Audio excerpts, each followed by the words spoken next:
Hello, my name is Kim Sauer at Apex 2015 in San Diego. I'm joined today by Michael Ford from Mentor Graphics. Michael, good to see you here in San Diego. I think last time we were somewhere in Europe. Yes, we were one in of Germany. the shows, Yes. so it's great to see you again. Yes. So give us an update of what's going on at Mentor Graphics. What are you showing here? What's new? What's new here is something about what's old, in fact. Okay. We've been doing a lot of work with the design data and getting design data through into manufacturing. It's been really frustrating because the technology's been around for quite a while now so that people can accelerate their new product introduction. But when you come to a trade show like this, you can look around at the machines and you can say, oh yes, I can see that machine's doing this, that machine's doing that. But when it comes to software, you can't see anything, You read the brochures, you get a demo, but how is it really going to impact my operation? So this is what we've brought that's new. What we've done is to set up our software in a cloud-based environment so that, if somebody's interested to see, okay, how does that actually work? Who's going to be doing what and what am I going to save?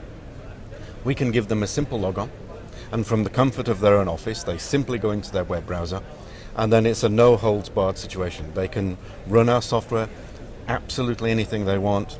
There's no restrictions, so they will then see the real experience of that software for themselves. Oh, excellent.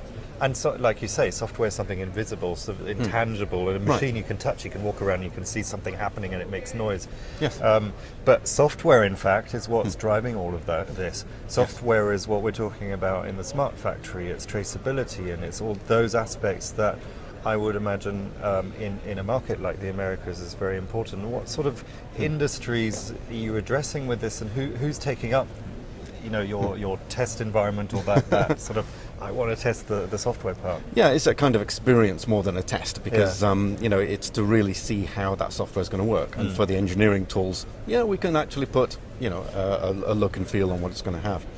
But really in the Americas, the thing that's really being questioned now is how come all the manufacturing is still being done in China or places like that, the low-cost geographies? I mean, you remember a few years ago, everybody was saying, look, we need to reduce labor cost, that's how we compete, therefore everything is offshore.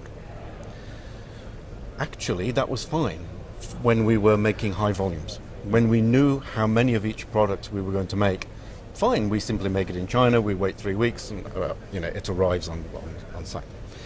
Nowadays, products have become more fashionable. Like in the kind of cell phones that we use, it may be computer technology, it may be connections, energy efficiency even. People are really getting to grips and they want different products, many different variations. They also want them now. So what it means is that this traditional view of long-term production made in China, it can't do that because it's got this inflexible link from China over here. And actually, in China, for example, a very famous mobile phone manufacturer, they are spending only 1% of the final retail cost on labor. 1%. So 1% of a $300 cell phone, $3 is labor. Why are we going to the nth degree to try and optimize that when there's the other 90% we should be looking at? And so if you look at where the real cost of the business is, it actually is lost on the ship that takes the product from China to here. But it's not the cost of shipping, it's actually the cost or risk of depreciation of the product as it comes in. And the financial guys, they're clever, they're not going to let that slip, they're not going to face that risk. They build that risk into the cost of the item.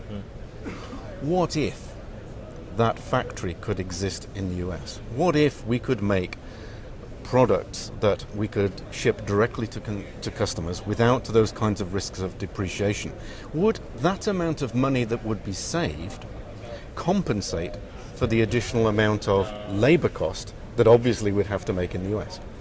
And in many kinds of sectors that we've been looking at, the answer is yes. This can actually happen. Absolutely. So you're finding that a lot of production and new product introduction is therefore happening here. It's something that companies are now starting to think about, because what people need to do is to make the product that people want and be able to deliver it on time. Hopefully without any port strikes going on as well. Yeah, well, this is it. This is a kind of risk. But I saw an example. I mean, just this weekend, I went into a shop, a store in San Diego here, and looked at an LED light bulb. You know, the latest technology lights, they're great. They save energy. People want them. They're popular technology. $20. Okay, fine, $20.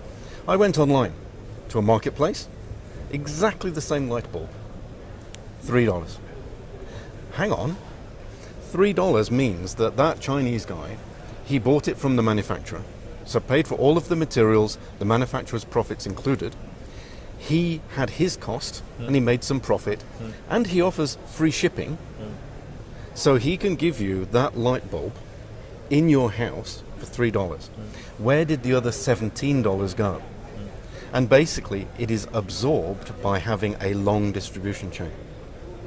If that distribution chain shortens or disappears, so does the risk of depreciation, so does the reduced cost. So now what we can do is to create that light bulb for, say, $5 in the US, which people are willing to pay because it's a big reduction of cost, and we don't want to wait the 3 to 6 weeks to ship it from China. Yeah. Okay, so what happens next is that people who are maybe working in a warehouse, moving things around that have been shipped in from China, now they're going to get the opportunity to work back in manufacturing. So they are happy because they're doing a more added value job. You've got robots going on, you've got a much higher level of technology, much more job satisfaction. So we're creating interesting new job opportunities in the US as well. Then you look at the manufacturing side and the business side to say, hey, now when I have a customer that's buying my product, I get to see that immediately. I get to see the market demand trend. I can react to that very quickly. My factory is now configured to be flexible and do the same productivity as if it were doing high volume, but now it's doing high mix. So I've got that flexibility built in, and this is one of the key requirements from the software side that enable the factory to do that. Then from the design side, you're thinking, it seems to be popular that, for example, this mobile phone or whatever needs more memory. People are looking for more memory. How long is it going to take me now to understand that market need, change the design, get the product into my flexible factory, and get that new product out to the customer? And that whole product life cycle, which, this is not being created by us as technology. This is actually being driven by the market. The market wants to have different new products, innovative products, and they want them now. So manufacturers, with onshoring, with this reduction of the distribution chain, with the kind of flexibility in the factory, is now able to get much more direct coupling between the design of these innovations through to the demand of the customers. And so that's reflecting many kinds of competitive edge for that manufacturer. He's getting his hit new products out at premium pricing in the market, having the flexible factory, gets rid of all of the stock, gets rid of the risk of the depreciation. So that's a kind of a whole new model of manufacturing, which can only happen onshore. Yeah, absolutely. And then you've got the solution for it. Indeed. Yeah, excellent. Well, thank you very much for the chat. I'll send you back to your stand and look forward to looking at the solution online as well myself. Okay. Great talking to you again, and I'll see you at the next show. Yes, very much. Look forward to it. Thanks Thank very you. much. Thank you.